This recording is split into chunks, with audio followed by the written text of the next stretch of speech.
Alright, magandang hapon mga Bisaya, mga ka-agri. It's May 20. It's May 20.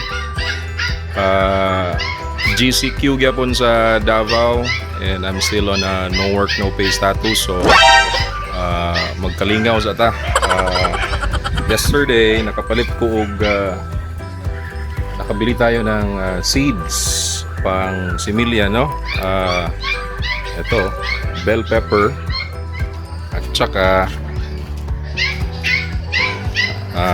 kamatis. So madami-dami ang laman. Ito yung mga laman, nasa mga 100 seeds siguro ito. So ang gagawin natin today is sisidling tayo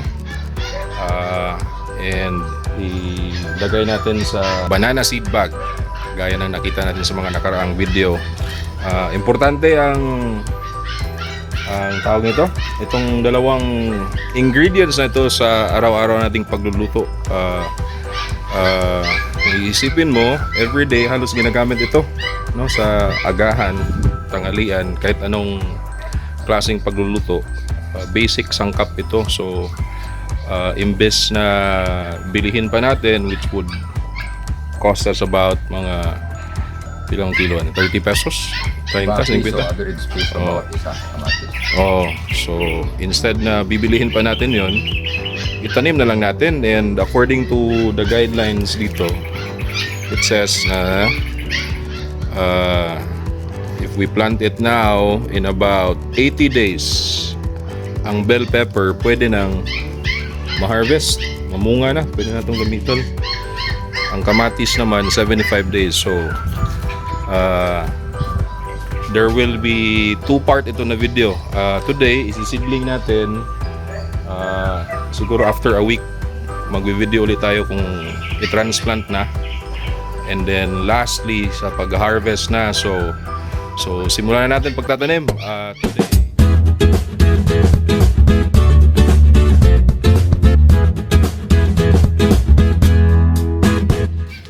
Hapon po, ang topic natin ngayon, magtanim tayo ng bell pepper at saka kamatis. So itong kamatis at saka bell pepper hindi maaaring idirekta sa lupa kasi makialaman ito ng insekto, kaya ng bunlod, snail. So mayroon tayong ituro ng mga paraan tungkol dyan. Okay. So mag-umpisa tayo, balik tayo sa basic. Okay. Gamit natin ang So banana leaf, no? Kita natin. ito yung ginawa natin last time. Okay. Tapos, kailangan kong balikan yung pinaka-basic nito kung paano gagawin kasi may tumawag sa akin, nag-iba daw yung trabaho niya. So, balik nga tayo sa basic. Okay. Ito yung banana stalk. Okay. Ang pagtanggal nito, kailangan may paraan din. Pag ganyan, kaya kung pabaliktad ang gagawin mo, pag ganyan, magkaka yan. Pag ganyan talaga, ito yung sa puno, banda. So magsimula sa dulo. Magsimula ka sa dulo. Ngayon, nakat na. Ganyan mo lang, tanggalin mo lang yung mga ginit-ginit sa gilid. Tapos mag-estimate ka ng ang lapad, mga 3 inches. Pag ganyan. Ngayon, ba ito, no?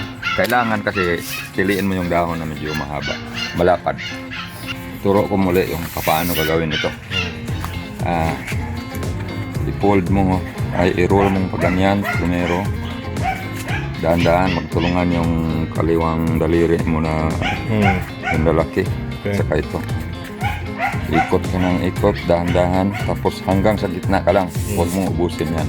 Alright. Tapos, bakit? Kasi iklupin mong paganyan yan. Pero ganun pa rin, mahigpit pa rin ang hawak dito at dito sa kabila. Magtulungan yung dalawang yung lalaki. Tapos, i-roll mo pa ng kunti. And then, ipasok ito sa loob. Ang kakaingatan, itong gilid na ito. Kasi ito ang kanyang pang-lock. Kasi kung hindi nakalock yan, matanggal ito, complete niya. So, unahin mo yan, bahala na dito kabila muna. Okay. Then pasok mo, papasok no sa loob. Tapos pag ganyan. Ngayon, ang nangyari dyan sa loob, mayroong na pangharang sa lupa na ilalagay natin. Okay. Mayroon ng pangharang. Pero kung hindi maharangan, okay lang. Pwede man din, pero mas mabuti na mayroong pangharang. Lagyan ng lupa. Yung lupa na ang bahalang magpasikip niya. Yan yung dulo na. Tapos lagyan ng lupa hanggang sa mapuno, idiin ng kunti. Huwag masyado, kaunti lang. Tapos yung lupang ilalagay natin kailangan prepared na. Itong inilagay ko ngayon, may halo na itong worm cast, pampataba. Kasi importante sa tanim, habang bata pa siya, gaya ng tao na kailangan makakain na siya ng tamang nutrients. Okay. So Madali lang ang process, no? It takes lang ang about processing, isang seed bag takes about 2 minutes to do it siguro. mga ganyan. Kasi ang disadvantage, mayroon man ding silupin na mabili na kagaya nito. Ang advantage muna tayo, hindi muna kailangan bumili. At saka mga 10 days lang, gagamitin mo naman ito, ibaon sa lupa. Pakita ko lang kung ang disadvantage, ito tanim ito, no, na nakalagay sa silupin. Disadvantage po ang pinag-usapan. Ang mangyari niyan, aalog yung sa dulong bahagi, yung sa ugat, no, ma-stress ang tanim. Pwede man din, pero ang disadvantage pang isa, bibili ka pa ng ganito, tapos trabahoso pa. Kung ito naman pwede i-recycle. pwede rin itong i-recycle. Ang problema lang kung makalimutan mo, maanod ito papunta sa ilog hanggang sa dagat. Hindi ko na kayang i-explain kung anong mangyari, no? So ito na lang. Ito na lang dahon. At saka ito talaga ang appropriate para sa kamatis at saka sili. Kasi pag halimbawa may tumubo ng tanim, hindi mo na kailangan tanggalin ito. Diretso na tanim. Diretso na ito ibaon doon sa binutasan ng lupa. Okay. So yan yung advantage nito. Nandyan lang sa paligid, hindi na kailangan bumili. So ang sumunod niyan, sana yung but. Ito. Ano to? Bell pepper. Ito na yung bell pepper. Kailangan ko pa rin i-demo kung paano ilagay. Kasi mayroon ng mga kabataan na medyo for the benefit sa mga kabataan, kailangan nating ituro kung paano. Okay, so maglagay ka lang ng isang butil ng itong sili.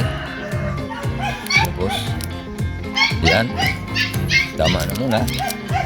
So takpan ng kunti. Tapos kung malagyan na lahat yan, lagyan ng tubig. Okay. Dahan-dahan kasi ang pag-apply ng tubig nito kasi Sprayer gamit itong sprayer na ganito ang gamit para hindi matapon yung buto. Okay? Supposing na tapos na tayo, kailangan nating ilagay ito sa lugar na safety para hindi gubain ang manok. Okay.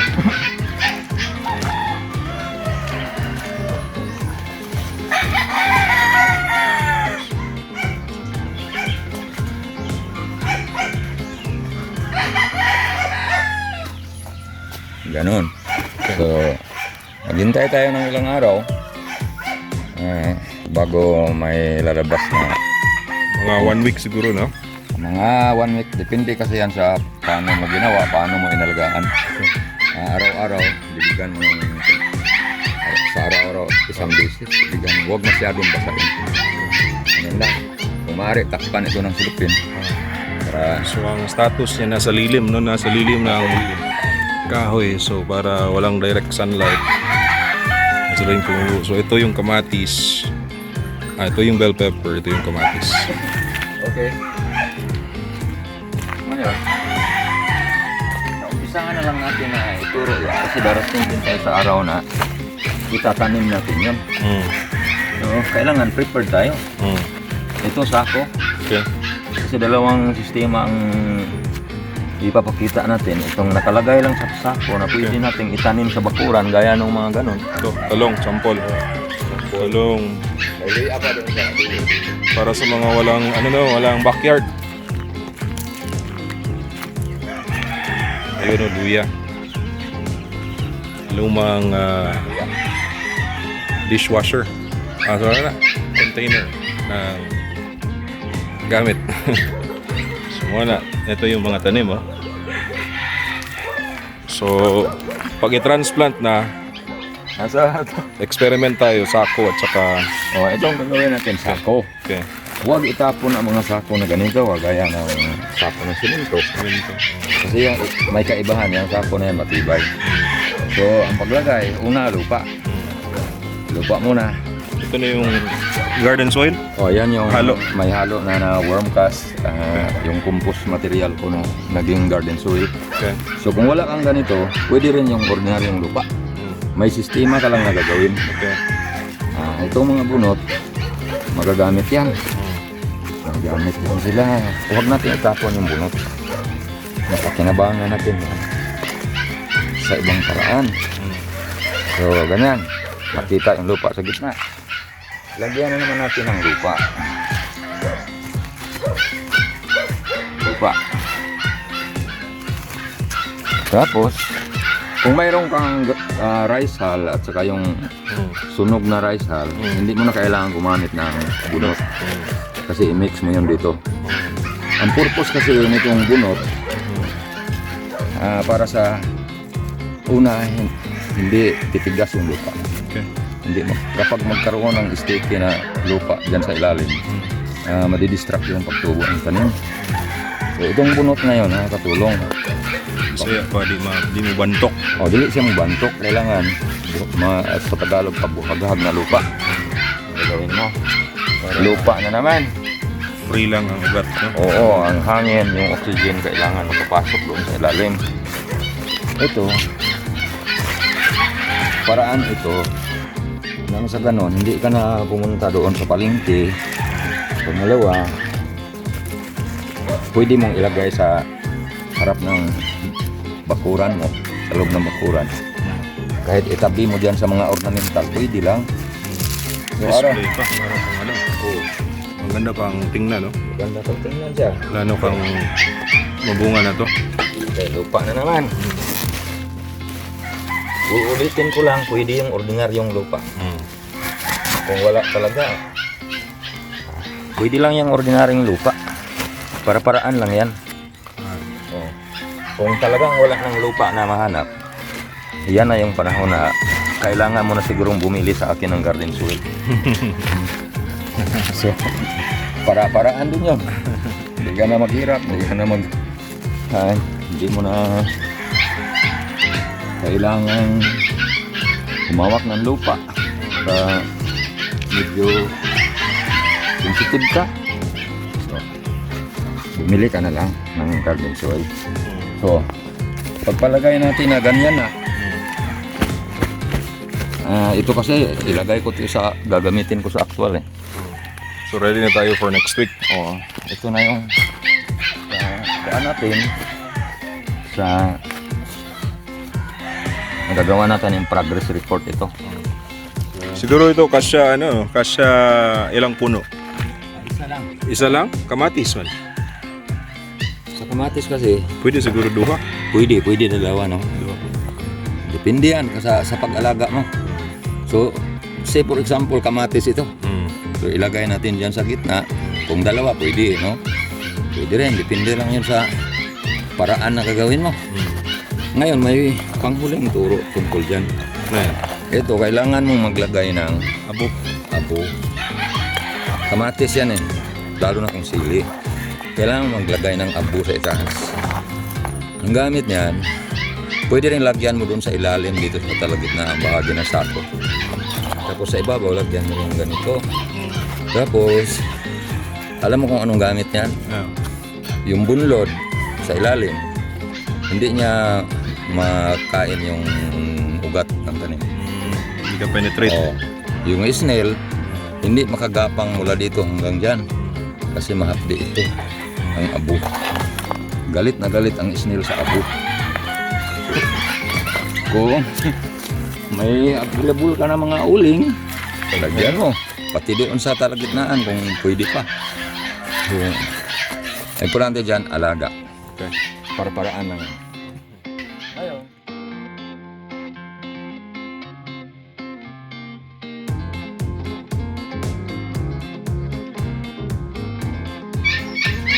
So that's it everyone. Thank you for watching. I hope everyone is okay. Stay safe. Delikado ang second wave, so ayaw kumpiyansa sa huwag mo nang lumabas hanggat sa maaari, no? Matutong magtanim sa paligid para di na natin kailangang lumabas at bumili ng ating mga basic necessity. Salamat po at patuloy lang na sumabaybay sa ating channel, no? Para patuloy nyong mapanood ang ating mga episodes tungkol sa paglulutong Bisaya.